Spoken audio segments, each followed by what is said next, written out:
नमस्कार। यह सप्ताह के अवधि बानी बुलेटिन में आप सभी के स्वागत है।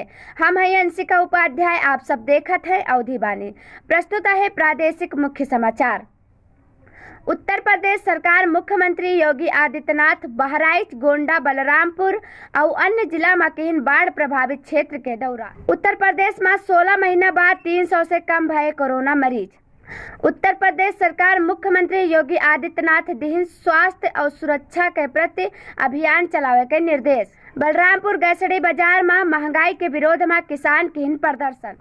प्रदेश भर में बुधवार का मास्क और सैनिटाइजर के साथ में खोला गवा स्कूल। हाई कोर्ट कहिन की गाय का मारे वालन का अगर छोड़ दिन जाए तो फिर से करिए यही मेर के अपराध। सराबस्ती में टेम्पो पलटे से भवा 5 लोगन के मौत, 2 महिला समेत 3 गंभीर रूप से घायल। प्रदेश भर में 5 सितंबर का शिक्षक दिवस बहुत धूमधाम से मनावा गवा। अब समाचार विस्तार से। उत्तर प्रदेश सरकार मुख्यमंत्री योगी आदित्यनाथ शुक्रवार का बहराइच, गोंडा, बलरामपुर और अन्य जिला में बाढ़ प्रभावित क्षेत्र का किन हवाई सर्वे। यही के दौरान पीड़ित परिवार का राहत के सामग्री के साथ में अन्नदान, आवास के प्रतीकात्मक चाबी दीन। मुख्यमंत्री योगी आदित्यनाथ कहिन की आपदा से 24 घंटा मृत्यु होए के भीतर आर्थिक सहायता दी जाये। बलरामपुर जिला में बाढ़ प्रभावित क्षेत्र के जायजा लेवे शुक्रवार का उतरौला के पालापुर गांव पहुंचे मुख्यमंत्री योगी आदित्यनाथ शक्तिपीठ देवी पाटन मंदिर में रात विश्राम किन। सवेरे देवी पाटन मंदिर के दर्शन करे के साथ मां मंदिर परिसर, सूर्यकुंड, गौशाला के निरीक्षण करके सिद्धार्थ नगर के खातिर रवाना हो गए।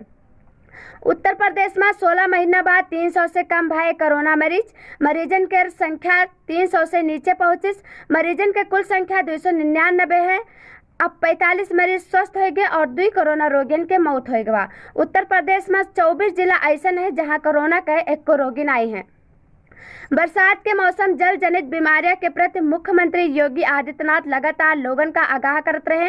शुद्ध पेयजल और स्वास्थ्य सुरक्षा के प्रति विशेष अभियान चलावे के दिहिन निर्देश। यह के निगरानी के खातिर शासन स्तर से हर जिला में एक नोडल अधिकारी का भेजा जाये। पेट्रोल, डीजल, रसोई गैस के बढ़त दाम में बलरामपुर गैसड़ी बाजार में भारतीय यूनियन गुट के कार्यकर्ता के हिन प्रदर्शन। कोरोना महामारी के दूसरा लहर के कारण लंबा समय से बंद प्राथमिक विद्यालय बुधवार का मास्क और सैनिटाइजर के साथ में खोला गया। विद्यालय में विभिन्न रूप से सजावट, बच्चन के तिलक आरती, मिठाइयाँ खिलाई कर स्वागत करके विद्यालय में प्रवेश करावा गया। शारीरिक दूरी के पालन के विशेष रूप से ध्यान दीन गवा। प्रयागराज में हाई कोर्ट एक महत्वपूर्ण मामला में टिप्पणी करत वक्त कहिन की गौमांस खाए कोई अधिकार नहीं है। जीव के स्वाद खातिर जीवन के अधिकार नहीं छीना जा सकता है। गाय मारे के इजाजत देवे ठीक बात नहीं है।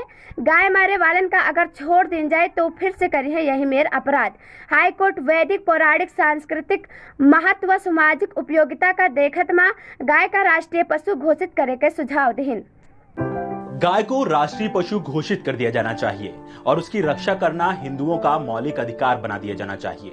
ये टिप्पणी बुधवार को एक मामले पर सुनवाई करते हुए इलाहाबाद हाईकोर्ट ने की। जस्टिस शेखर यादव की बेंच ने गौहत्या के एक आरोपी की जमानत अर्जी खारिज करते हुए केंद्र सरकार को ये सुझाव दिया। कोर्ट ने आदेश देते हुए कहा कि गाय को केवल धार्मिक नजरिए से नहीं देखा जाना चाहिए। गाय भारतीय संस्कृति का अहम हिस्सा है। संसद जो भी कानून बनाए, सरकार उस पर सख्ती से अमल भी कराए। कोर्ट ने माना कि आरोपी को जमानत दिए जाने से शांति भंग हो सकती है। सराबस्ती में ईटा से टकराई के पलट गवा टेम्पू।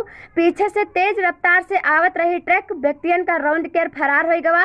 हादसा में मां बेटा समेत 5 लोगन के मौत, 2 महिलाएं समेत 3 गंभीर रूप से घायल हो गए। घायल व्यक्तियन का जिला अस्पताल में भर्ती करावा गया। घटना पर मुख्यमंत्री योगी आदित्यनाथ जताइन शोक। प्रदेश भर में 5 सितंबर का शिक्षक दिवस बहुत हर्षोल्लास के साथ मनावा गया। शिक्षक के सम्मान के खातिर सांस्कृतिक कार्यक्रम आयोजित किन गवा। यही के साथ में साप्ताहिक अवधि बुलेटिन समाप्त होता है। मंगल कामना के साथ जय सिया राम।